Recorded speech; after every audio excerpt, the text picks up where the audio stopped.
नमस्कार दोस्तों, आप सभी लोगों को हमारे YouTube channel GS by Rahul sir पर बहुत बहुत स्वागत है। दोस्तों, लास्ट क्लास में हमने मौलिक अधिकार के बारे में देखा था, जिसमें हम देख रहे थे अनुच्छेद 15 के बारे में।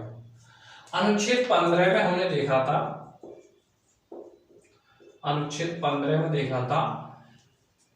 राज्य नागरिकों के खिलाफ धर्म, मूल, वंश, लिंग व जन्म स्थान के आधार पर विभेद नहीं कर सकता। तो पहले पॉइंट में हमने क्या देखा था, राज्य नागरिकों के खिलाफ नहीं कर सकता, धर्म, मूल, वंश, लिंग व जन्म स्थान के आधार पर विभेद नहीं कर सकता है। दूसरे पॉइंट में हमने देखा था कि नागरिकों के खिलाफ धर्म, मूल, वंश, लिंग व जन्म स्थान के आधार पर विभेद नहीं कर सकता। जैसे सार्वजनिक स्थानों पर लोग कुओं, तालाबों, होटलों और कोई पब्लिक प्लेस पर XYZ पब्लिक प्लेस पर विभेद नहीं कर सकते। किस आधार पर? धर्म के आधार पर, मूल वंश के आधार पर, लिंग के आधार पर, जन्म स्थान के आधार पर। तो ये हम कल की क्लास में देख चुके थे। इसके बाद में हमने देखा था इसके अपवाद क्या है। तो दोस्तों, हमने इसका अपवाद के बारे में जान लेते हैं। वैसे मैंने कल बताया था अपवाद के बारे में। इसका जैसे हमने अपवाद बताया था कि राज्य को यहां पर छूट दी गई है कुछ। सर, राज्य को छूट क्या दी गई है? राज्य को ये छूट दी गई है कि वो जैसे उसे जो उचित लगे, जैसे सामाजिक शैक्षिक रूप से जिन लोगों की समाज में अभी भूमिका नहीं है, भागीदारी नहीं है, जो पिछड़े लोग हैं, तो वो उनको बराबरी के लाने के लिए, यानी सकारात्मक, ये जो भेदभाव की मैं बात कर रहा हूँ वो सकारात्मक भेदभाव की बात कर रहा हूँ, सकारात्मक भेदभाव के लिए, वो बराबरी के लिए कुछ छूट प्रदान कर सकता है। राज्य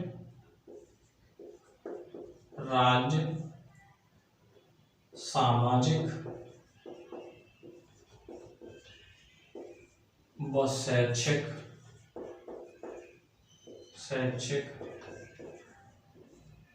रूप से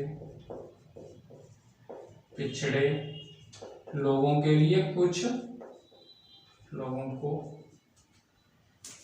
जो अभी भी समाज में या राज्य में लिखेंगे तो ज्यादा बढ़िया आएगा। राज्य में जिनकी भूमिका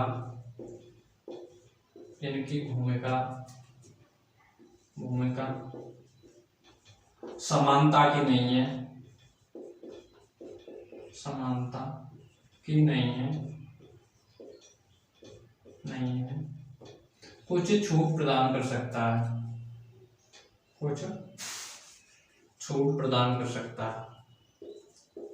तो छूट क्या प्रदान कर सकता है? जैसे हम देखते हैं महिलाओं को रिजर्वेशन दिया गया है, बच्चों को निःशुल्क शिक्षा दी जा रही है, SC ST वालों को आरक्षण दिया जा रहा है। तो ये अपवाद है समानता का। यहां पर भेदभाव कर रहा है राज्य, तो यहां राज्य को छूट दी गई है। और भेदभाव कैसा कर रहा है? ये भेदभाव नकारात्मक नहीं है दोस्तों, सकारात्मक भेदभाव है पहले से।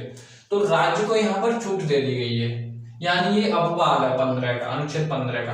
यानी सामाजिक व शैक्षिक रूप से जो लोग पिछड़े हैं, जिनकी समाज में अभी भी राज्य में भूमिका नहीं है समानता की, कुछ छूट प्रदान कर सकता है। कौन? राज्य। तो छूट किस किस को प्रदान की गई है? जैसे हम देखते हैं,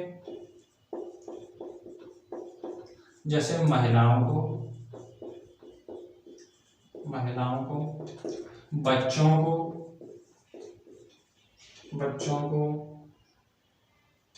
पिछड़े लोगों को, OBC SC वालों को और ST वालों को यहां पर छूट दी गई है। ठीक है दोस्तों, आप लोगों को अगर समझ में नहीं आ रहा है, फिर भी मैं पूरी कोशिश कर रहा हूं, आप कमेंट करिए ज्यादा से ज्यादा। ठीक है, तो मैं और ज्यादा समझाने की कोशिश करूंगा आप लोगों को। अब हम आते हैं अनुच्छेद 16 पर। अनुच्छेद 16 पर।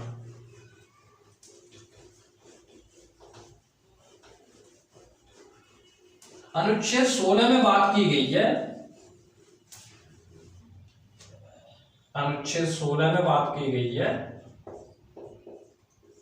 यानी राज्य सार्वजनिक पद या नियुक्ति से संबंधित विभेद नहीं करेगा। किसके आधार पर? धर्म, जात, वंश, लिंग व जन्म स्थान के आधार पर।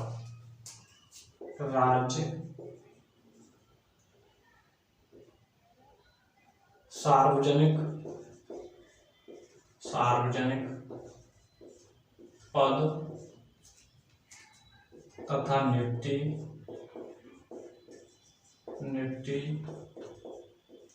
से संबंधित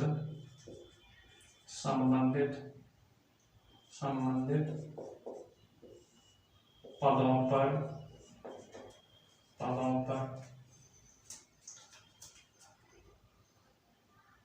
धर्म, मूल, वंश व लिंग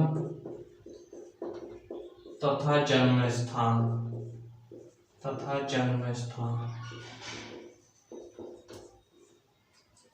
के आधार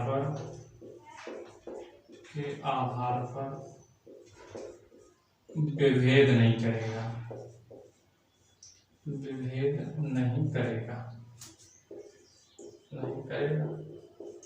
अब जैसे हम यहाँ पर धर्म, मूल, वंश, लिंग व जन्म स्थान के आधार पर विभेद की बात कर रहे हैं, वो तो हम 15 में भी कर रहे थे, लेकिन 15 में हम सामाजिक बुराई की बात कर रहे थे। यहाँ पर हम सार्वजनिक पद के आधार पर व नियुक्ति के आधार पर विभेद की बात कर रहे हैं। ठीक है दोस्तों, तो यहाँ पर किस आधार पर विभेद नहीं किया जाएगा? धर्म के आधार पर, मूल, वंश के आधार पर, लिंग के आधार पर तथा जन्म स्थान के आधार पर विभेद नहीं किया जा सकता। अब हम देखते हैं यहाँ कौन नहीं कर सकता है? राज्य। यहाँ नागरिक के लिए कोई मतलब नहीं है, राज्य नागरिकों के खिलाफ नहीं कर सकता है। और हम 15 में बात किसकी कर रहे थे? राज्य नागरिकों के खिलाफ, यानी धर्म, मूल, वंश, लिंग व जन्म स्थान के आधार पर विभेद नहीं कर सकता। दूसरे पॉइंट में वही हमने देखा कि नागरिक के खिलाफ धर्म, मूल, वंश, लिंग व जन्म स्थान के आधार पर। अरे यहाँ पर हम बात किसकी कर रहे हैं? वहां पर हम सामाजिक बुराई की बात कर रहे हैं, यहाँ सार्वजनिक पद की बात कर रहे हैं। आपको यहाँ पर कंफ्यूज नहीं होना है दोस्तों। अब इसका भी अपवाद है। सर अपवाद क्या है? अपवाद इसका ये है, जैसे राज्य को यहाँ पर कुछ छूट प्रदान की गई है, राज्य को यहाँ पर कुछ छूट प्रदान की गई है। राज्य सामाजिक व शैक्षिक रूप से पिछड़े जिनकी राज्य में पर्याप्त भूमिका नहीं है,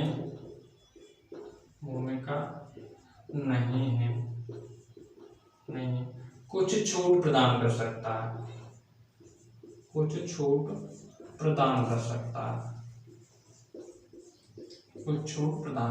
है, अब जैसे हम बात कर रहे हैं कि यहाँ पर राज्य को छूट दे दी गई है, किस आधार पर? सामाजिक व शैक्षिक आधार पर छूट प्रदान कर सकता है, जिनकी समाज में या राज्य में पर्याप्त भूमिका नहीं है। तो जैसे भूमिका किनकी नहीं है सर? तो महिलाओं की भूमिका नहीं थी, भेदभाव था पुरुषों के मुकाबले, उनको छूट प्रदान की गई। अति पिछड़े लोग थे, ओबीसी वाले, उनकी पर्याप्त भूमिका नहीं थी, उनको छूट प्रदान की गई। एससी एसटी वालों को छूट प्रदान की गई। तो यहाँ पर जैसे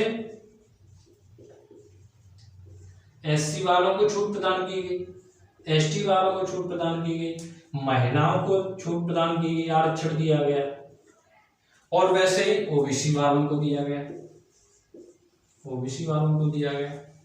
तो सर अब जैसे एससी एसटी वालों को तो मूल संविधान में था, महिलाओं को भी था, लेकिन ओबीसी वालों को नहीं था। तो हम जानते हैं ओबीसी वालों को कैसे रिजर्वेशन दिया गया, उसके बारे में हम देखते हैं।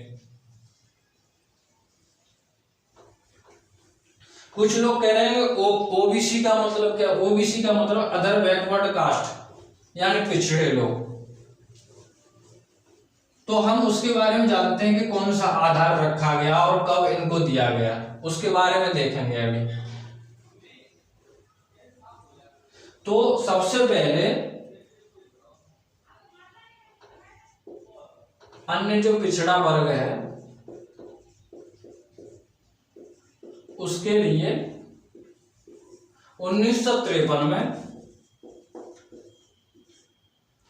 एक कमेटी गठित की गई। उस कमेटी का नाम था काका कालेलकर। काका कालेलकर की अध्यक्षता में कमेटी गठित की गई। काका कालेलकर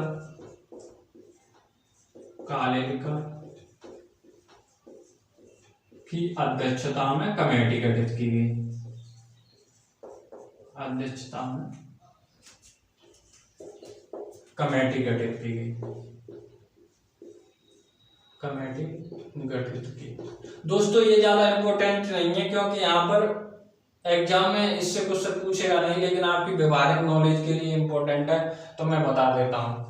कमेटी गठित की गई जिसने अपनी रिपोर्ट सौंपी और इस रिपोर्ट को राष्ट्रपति ने खारिज किया, तो ये लागू नहीं हो पाई। तो इसका कोई औचित्य नहीं रहा इस कमेटी का, ये खारिज कर दी राष्ट्रपति ने।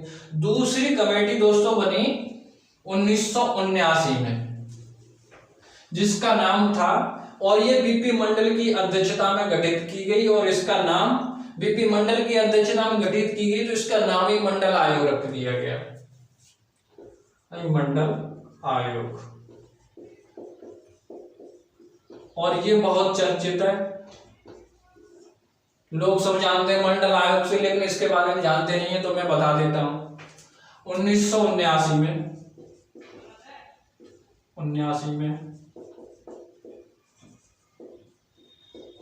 बीपी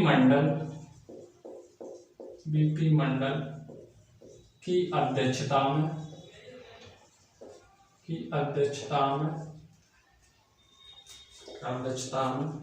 मोरारजी देसाई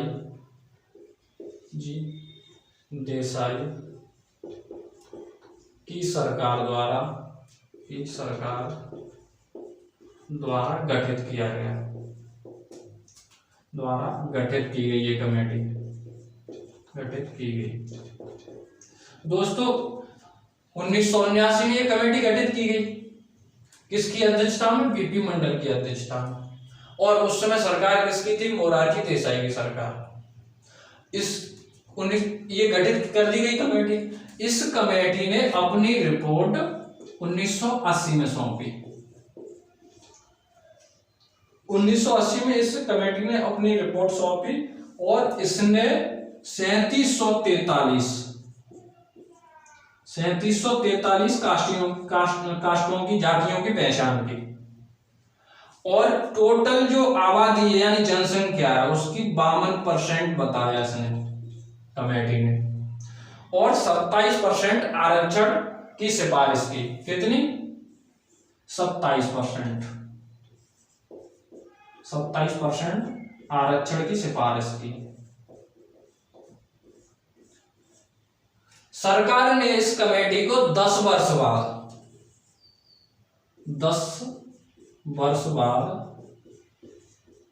1990 में लागू कर दिया।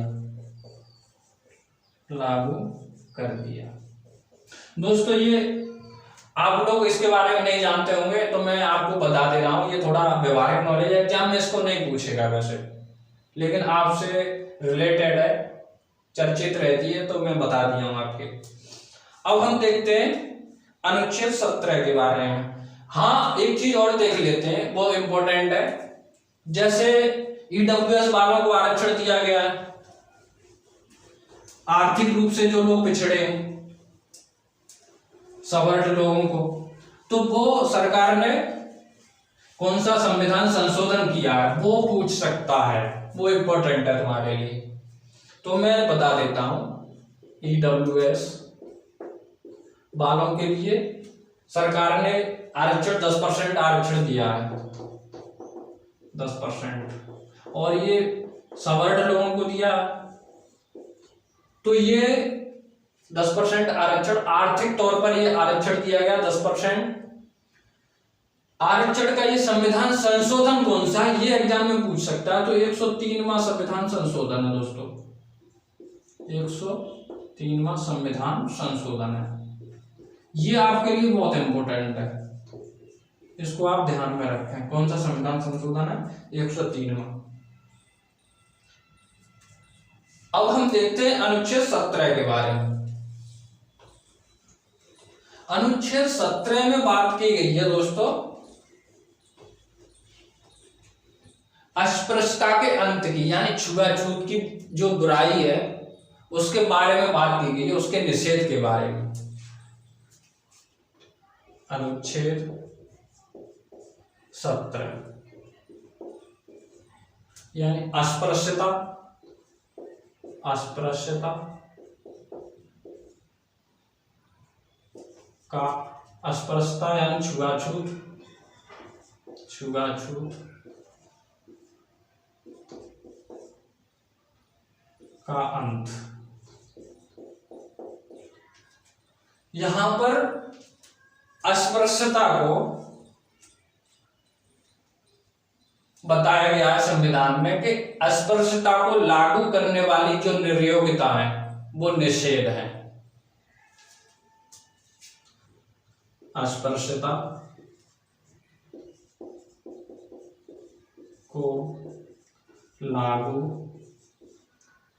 करने वाली